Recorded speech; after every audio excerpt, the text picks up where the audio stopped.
Which knife will cut through a pumpkin best? The first is one of these little ones that you'll get in one of those kits for carving a pumpkin. This is a small little like chef's knife type thing that you can use for chopping vegetables. We've got a steak knife, and so that should work out pretty well for us. It's a nice serrated blade there on the bottom. And then I also brought this serrated blade, which is actually a bread knife.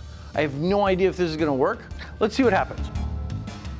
First, I'm gonna start with the little one that you get with your kit. We're gonna do a small incision here in the top to start a triangle. And I can tell you right now that this knife takes quite a bit of strength to push down in. Small little knife, great for scoring, or if you have a super thin pumpkin shell, that takes a lot of work. Let's go to the steak knife next, and we're gonna go right here. Again, lots of resistance in the outer hull of the pumpkin. Getting it back out is kind of a challenge. If you wanted to get super intricate, this is not the tool for you. I use this one for taking off the top quite a bit because once I put it in, it actually creates a nice long cut. So I could actually make this triangle in 3 cuts if I really wanted to. There it comes. There you go. So that came out nicely. And I've got a nice triangle for you to see there. See that? Not too bad. So this knife so far I like really well for straight lines. It is a winner for straight lines.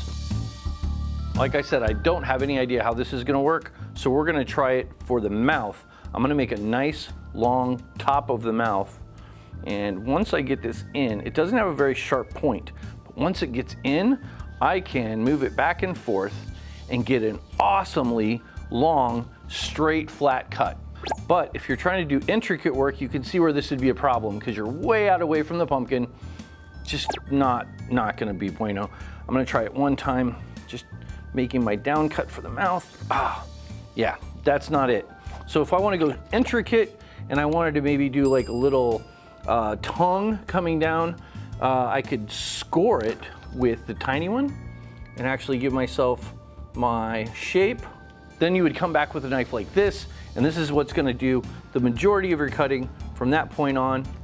All right, if I could speed up time.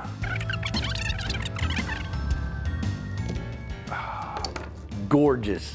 That's just my little scientific take on which knife to use for carving, but if you want to ask me what I use at home, jigsaw.